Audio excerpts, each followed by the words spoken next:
The airport was alive with the usual chaos. People dragged suitcases behind them, children cried. Announcements echoed through the terminals, and flights took off one after another. Among all this noise, a young man rushed through the crowd. His eyes fixed on the big digital screen flashing the words, "Final boarding."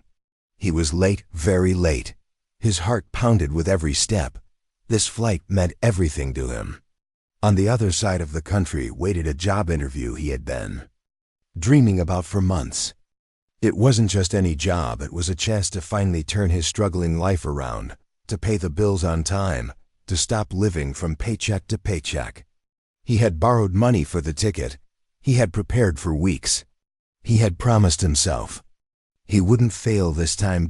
And now, because of a delayed taxi and long security lines, he was just minutes away from missing the flight. As he hurried toward the gate, weaving between travelers, his mind was racing. I can still make it. If I run, if I don't stop for even a second, I can still make it.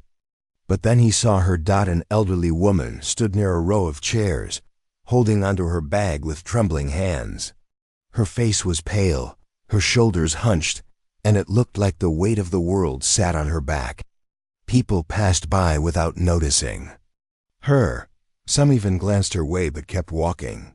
She looked weak, as if one more step might make her collapse right there on the cold, shiny airport floor. For a second he slowed down. His heart told him to help, but his mind screamed, "You can't, your flight, your job, your future." He looked toward the gate in the distance. The line was closing. He looked back at the old lady. She was trying to lift her heavy bag onto a chair, but couldn't even manage that. He knew what he had to do. With a deep breath, he walked over to her. "Are you okay, ma'am?" he asked gently. The old lady looked up, her eyes tired and full of sadness. I just need to sit," she whispered, almost too softly to hear. He quickly grabbed her bag and placed it on the chair, then held her arm so she could sit down slowly. She was shaking, not from fear, but from exhaustion.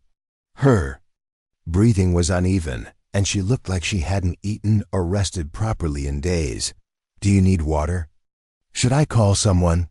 he asked. She nodded faintly, so he rushed to a nearby shop, bought a bottle of water, and returned.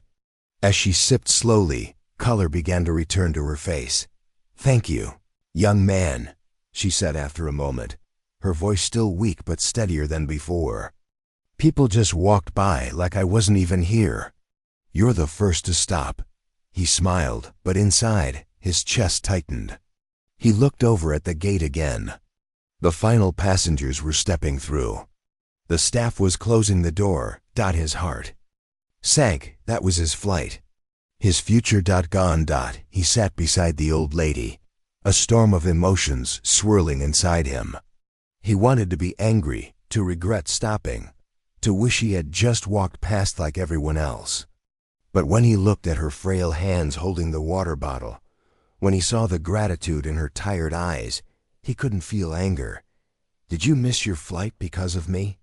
she asked softly, noticing the way he kept staring at the gate. Hesitated before nodding. "Yeah, but it's okay. You needed help." For a while, they sat in silence, watching planes rise into the sky through the big glass windows. She seemed deep in thought, as if his simple act of kindness had touched her more than he could understand. Finally, she spoke again. "You know, sometimes in life, we think we're losing something important, but maybe we're just being guided to something bigger." He didn't fully understand what she meant. Right now, all he could feel was the weight of disappointment pressing on his shoulders, his dream job, the interview. All gone because he chose to help a stranger, but deep inside, a small voice told him he had done the right thing. The old lady sat quietly for a moment, sipping the water he had brought. Her hand still trembled slightly, but her face looked calmer now. The young man stayed beside her, even though a part of him kept replaying the moment he saw his flight leave the runway. That job interview had felt like his only chance, and now it was gone. But he didn't regret stopping for her. Not fully. Something in his heart told him this was what he was supposed to do. The old lady looked at him carefully, as if she was reading the worry on his face. "You were in a hurry," she said softly. He nodded. "Yeah, I had an important flight. I was supposed to be on that plane." She lowered her eyes for a moment. "And you missed it. Because of me." He shrugged slightly, trying to smile. Even though his chest felt heavy. "It's okay. You needed help." Someone had to stop. The old lady studied him for a long moment. "Not many people would have," she said quietly. "The world is in such a rush. Everyone only thinks of themselves. It takes a good heart to stop and care." He didn't know what to say to that. He had never thought of himself as some hero. He just couldn't walk past her when she looked. Like she might fall over any second. They sat together in the waiting area. Around them, the airport stayed busy. Announcements came and went. People hurried to their flights. Children laughed or cried. But in that small corner, everything felt strangely still. The old lady slowly began to talk. She told him she had been traveling a lot lately and felt tired all the time. She spoke about how airports could feel cold and lonely, even when full of people. How everyone seemed to be rushing somewhere but never stopping for anyone. The young man listened. He didn't interrupt, just nodded now and then. Then she surprised him by asking about his life. "What do you do?" She asked. He sighed. "I was hoping to do something better soon. That flight I missed, it was for a job interview. A really big one. I thought maybe this time, things would finally change for me." She looked at him kindly. "So, you have been struggling?" He gave a small, tired laugh. "Yeah, you could say that. It's been one setback after another. Feels like life keeps testing me." The old lady nodded as if she understood that feeling very well. "Life does that," she said. Softly, but sometimes. What feels like a loss can turn out to be a gift. He didn't really believe that right now. Missing this flight felt like the opposite of a gift. It felt like failure. Still, there was something about the way she spoke, calm, wise, as if she knew things he didn't, that made him curious. "Do you travel a lot?" he asked. She smiled faintly. "More than most people, yes. But these days, I get tired easily. Airports used to feel exciting to me. Now they just feel like work." He tilted his head. "Work?" Before she could answer, her phone rang. It was a small, old-fashioned phone, but when she answered, her tone changed. "Yes. Tell them I'll be there soon," she said firmly. "No, the board meeting can wait. And make sure the shareholders see the updated numbers." The young man blinked. Shareholders? Board meeting? That didn't sound like the life of a tired traveler with no one to help her carry a bag. When she hung up, he looked at her curiously. "You sound important," he said slowly. She just smiled again, a mysterious little smile. Maybe, maybe not. Before he could ask more, an airport staff member rushed toward them, clearly out of breath. He greeted the old lady with extreme respect, almost like she was royalty. "Ma'am, your car is ready," he said. "They're waiting for you in the VIP lounge." The young man looked from the staff member to the old lady, confused. She simply stood slowly, leaned on her cane, and looked at the young man with a warm expression. "You stay here," she told him softly. "I'll be back soon. There's something I want to do for you." He didn't understand what she meant. He didn't understand any of it, but he had a strange feeling like the day had just taken a turn he never expected. The young man watched the old lady walk away slowly with the help of the airport staff. Something about the way they treated her didn't make sense. They spoke to her with so much respect, like she was someone powerful, someone important. But she looked so ordinary, frail, tired, carrying an old bag that had seen better days. He leaned back on the chair, still thinking about the flight he had missed. It felt like his dreams had flown away with that plane. He imagined the interviewers waiting for him on the other side of the country, wondering why he never showed up. But then he remembered what the old lady had said earlier. Sometimes what feels like a loss can turn out to be a gift. Was that true? Right now it didn't feel like a gift. It felt like a disaster. He sighed and rubbed his face with his hands. Around him, the airport kept moving like nothing had happened. People laughed. People argued with airline staff about lost luggage. Kids ran around while parents chased after them. Life went on. But for him, it felt like everything had stopped. Few minutes later, he heard footsteps. The old lady had returned, but she wasn't alone. Two well-dressed men followed her, carrying files and talking about things he didn't understand. Profits, meetings, contracts. She sat down next to him again, as calm as before. "You waited," she said softly. He nodded. "You told me to." She smiled like that answer pleased her. "I appreciate that." One of the men leaned toward her. "Ma'am, the shareholders are waiting." "The meeting." She raised a hand and the man fell silent immediately. "It can wait," she said firmly. Then she turned back to the young man.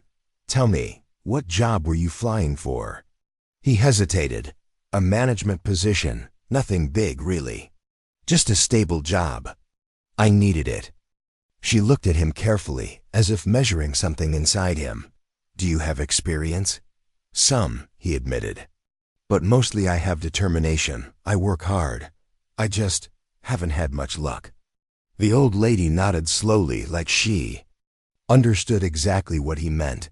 Before he could ask why she was so curious, another phone call came for her. She answered quickly. "Yes, tell the pilots to prepare the jet," she said sharply. "And make sure the directors know I'll join them shortly." "No, the schedule stays as it is. I'm not changing it." The young man blinked again. "Pilots? Jet? Directors? Who was this woman?" When she hung up, he couldn't hold back anymore. "Ma'am," he said slowly, You seem important. Everyone keeps listening to you like you're their boss." She gave that same mysterious smile again. "Maybe I am," she said softly. He stared at her, confused. She didn't look like any boss he had ever seen. No expensive clothes, no fancy jewelry, no assistant carrying her things. She looked like a grandmother on her way to visit family, not someone who gave orders to directors and pilots. Before he could ask more, the airport staff from earlier returned. "Ma'am," he said respectfully, "the car is ready. Security is waiting outside, whenever you are ready." She nodded but didn't get up yet. Instead, she turned to the young man again. "You're coming with me," she said simply. He blinked. "Me? Yes, you," she said calmly. "There's something I want to show you." He hesitated, unsure what to do. He had already missed his flight. He had nothing left to lose, but he also didn't know this woman at all. Still, something about her tone made it hard to say no. He followed her through a side door the staff opened for them. They walked past long lines of travelers, past the noisy gates, past places only airport workers usually went. He felt like he had stepped into a different world, one hidden behind the chaos of passengers and luggage. Finally, they stopped in front of a sleek black car waiting on the runway. The driver opened the door. The old lady looked at him and smiled. "Sit," she said kindly. "It's time you learned who I am." The young man's heart thudded in his chest. He didn't know what was happening, but he felt certain his life was about to change in ways he never imagined. The car moved smoothly across the runway as the young man sat quietly, unsure what to think.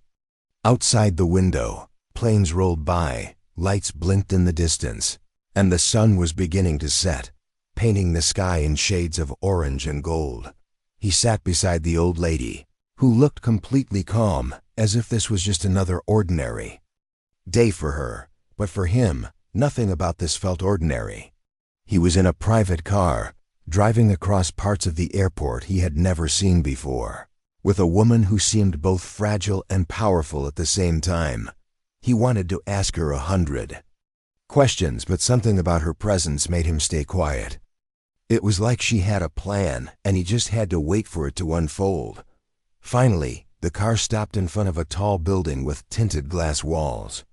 Security guards opened the doors immediately, bowing slightly as the old lady stepped out. The young man followed her, feeling more out of place with every step. Inside, the building was nothing like the noisy airport outside.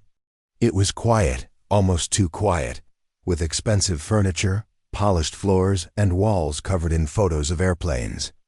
And important-looking people. They walked through a wide hallway until they reached a large lounge. The moment the old lady entered, several men and women in suits stood up quickly. "Ma'am," one of them said, "the meeting is ready when you are."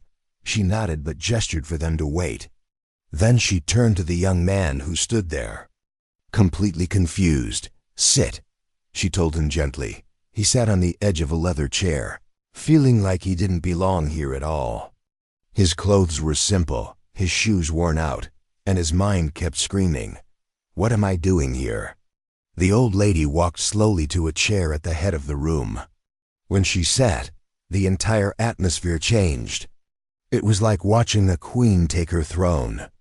Looked at him, her eyes calm but sharp, and said, "You must be wondering who I am."